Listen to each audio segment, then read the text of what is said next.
Nama saya Arda. Baiklah, dalam hal ini saya tidak ingin dicap untuk menggurui Anda yang mungkin jauh lebih berpengalaman daripada saya. Namun, saya hanya ingin berbagi cerita, berbagi apa yang dialami oleh teman-teman tentang bisnis MLM. Baiklah, untuk yang pertama ini, kembali lagi ke judul, setiap anggota tim melakukan hal kecil. Bagaimana mungkin? Apakah ini pernah Anda alami? Apakah semua anggota tim melakukan hal yang sama? Baik, kita akan bahas satu persatu. Hal-hal simpel saja, hal-hal ringan saja. Apakah yang Anda lakukan di bisnis MLM sama dengan anggota tim lainnya? Jawabannya pasti tidak. Nah, kita akan bahas item per item yang mungkin saya share di sini.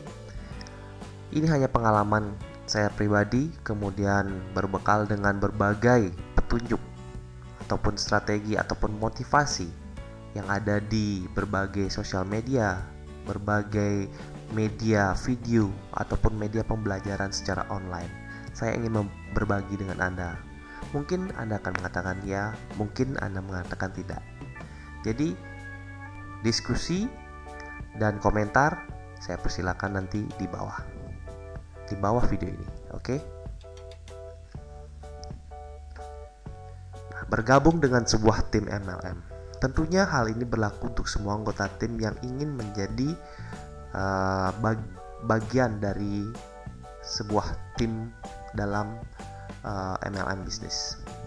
Jadi cara bergabung, kemudian bagaimana harus closing, bagaimana harus posting, itu akan sama karena itu ditetapkan oleh perusahaan MLM di mana Anda bergabung. Namun ada satu hal yang mungkin akan saya sharekan di sini, yaitu jika Anda bergabung dengan sebuah tim MLM pada periode tertentu yang diarahkan oleh orang tertentu dan Anda berada di kaki tertentu, Anda akan membuat sebuah perbedaan besar dari apa yang selama ini Anda lakukan. Baik, sudah dimengerti? Bergabung dengan sebuah tim MLM itu standarisasinya sama semua. Karena perusahaan tempat Anda bergabung itu akan menetapkan sebuah standarisasi bagaimana cara bergabung, data apa yang harus dimasukkan, berapa nilai joinnya dan sebagainya. Itu akan sama semua. Nah, hal yang mungkin bisa membedakan hasil secara spesifik adalah periode bergabungnya. Karena pada sebuah bisnis MLM itu ada sebuah periode di mana jika Anda menggabungkan downline atau tim Anda dengan jarak atau periode waktu tertentu, dengan batasan periode waktu tertentu, Anda akan membuahkan hasil, yaitu kenaikan level atau tingkat Anda dalam MLM bisnis yang Anda ikuti. Baik, mudah-mudahan cukup jelas. Poin berikutnya, sebuah duplikasi oleh semua anggota tim. Semua MLM bisnis mengajarkan duplikasi untuk semua anggota tim. Namun tidak semua orang bisa melakukan hal tersebut. Kenapa? Karena sebenarnya orang berbeda itu mempunyai karakter yang berbeda, dan mempunyai interpretasi berbeda. Cara belajarnya pun berbeda, dan seterusnya.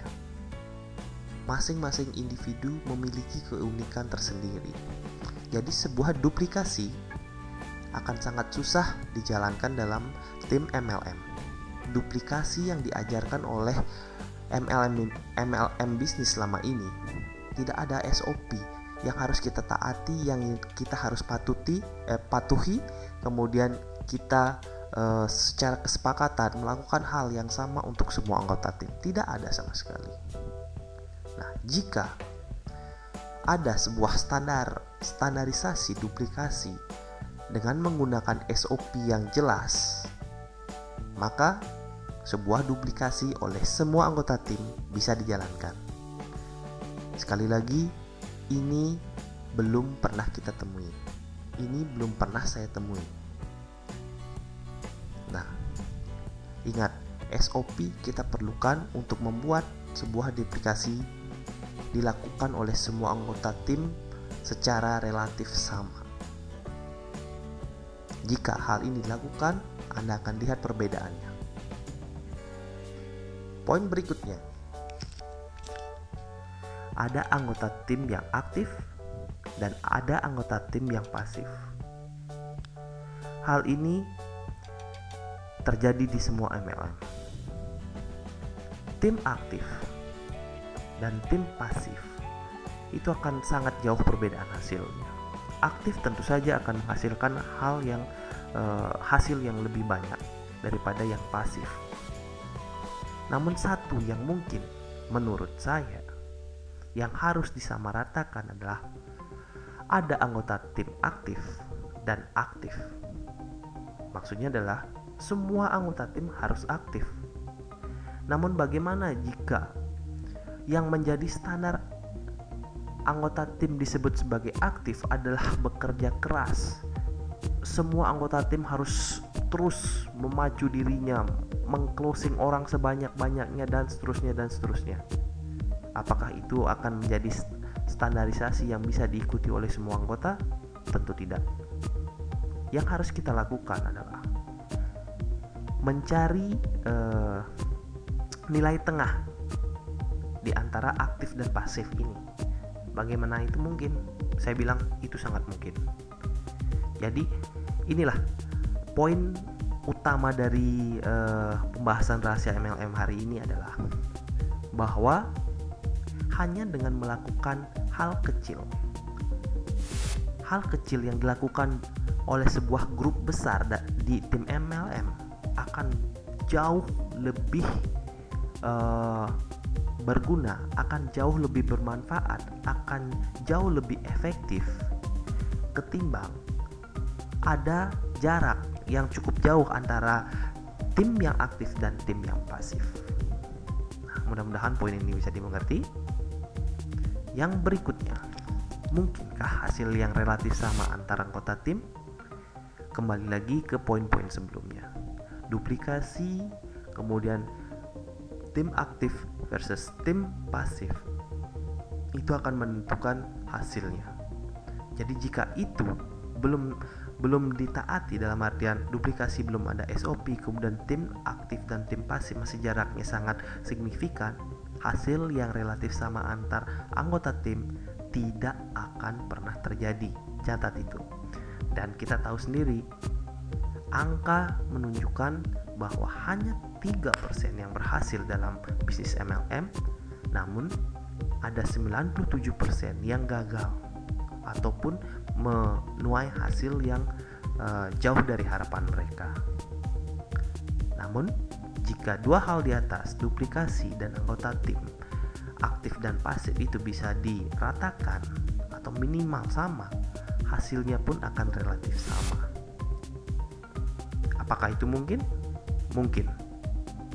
Saya bilang mungkin. Kemudian kaderisasi kepemimpinan.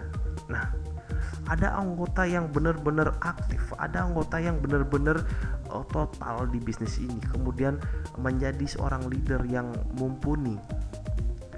Kemudian untuk meneruskan hal ini,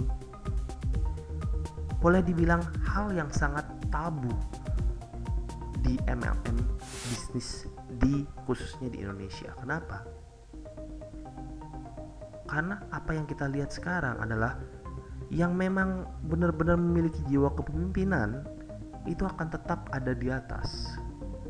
Dia akan mendoktrin anggota-anggota di bawahnya untuk melakukan hal yang sama dengan apa yang dia lakukan, which is atau di mana itu adalah sebuah kerja keras yang banting tulang dan berkeringat darah. Mereka melakukan itu, para pemimpin MLM bisnis di Indonesia khususnya, mereka melakukan itu. Tapi kenyataannya bahwa tidak semua anggota tim bisa melakukan hal tersebut, bukan?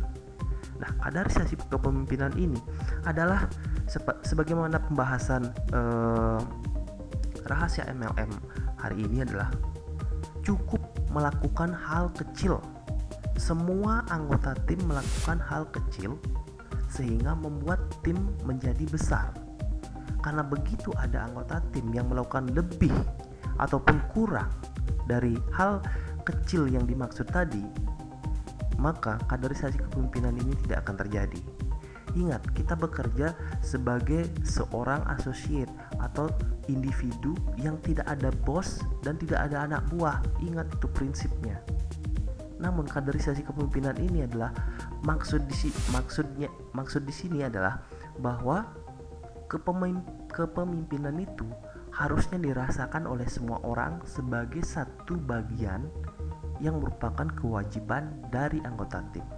Saat dimana dia menjadi harus manut, harus mengikuti apa kata leader, dan saat mana dia akan menjadi seorang leader.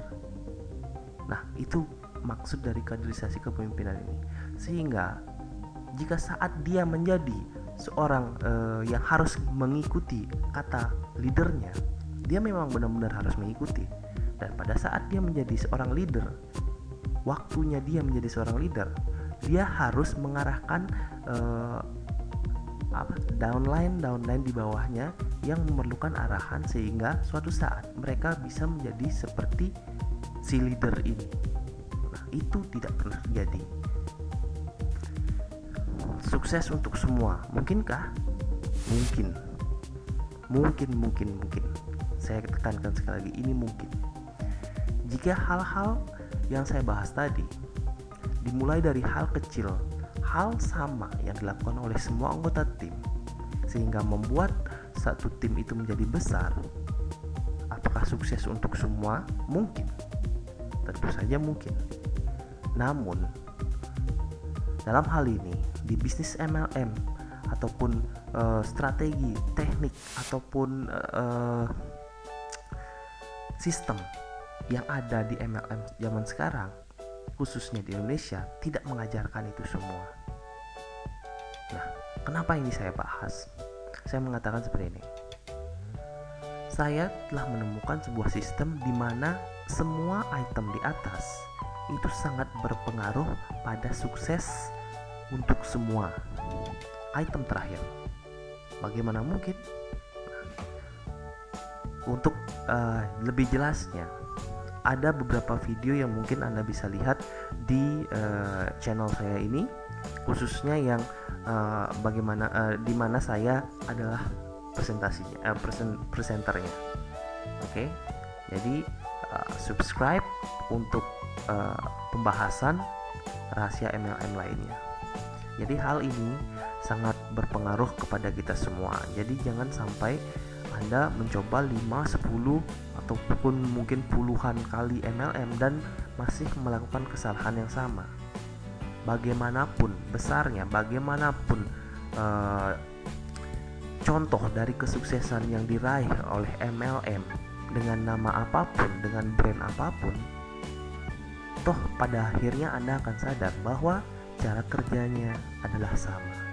Nah, jika Anda ingin cara kerja yang berbeda di mana semua anggota tim wajib melakukan hal kecil saya katakan, karena apa yang Anda lakukan nanti di strategi kami ini, strategi yang saya temukan ini, semua orang melakukan hal kecil, semua orang melakukan hal simple.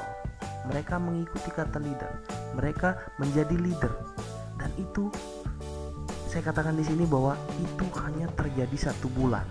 Dan itu sangat-sangat mungkin dilakukan, dan itu membuat sukses untuk semua menjadi sangat mungkin. Ingat, kita membangun sebuah bisnis, kita ingin bisnis ini menjadi bisnis masa depan kita. Jadi komentar negatif mungkin saya tidak akan improve, karena apa gunanya? Kita ingin membangun suasana ataupun energi positif dalam tim kita nantinya. Jadi saya berharap kita akan semua masing-masing akan belajar tentang sesuatu yang baru, mungkin yang bisa Anda terapkan di MLM Anda. Jadi ikuti, subscribe, dan terima kasih sudah menonton video ini. Kurang lebih mohon dimaafkan. Salam dari saya, Arda. Terima kasih.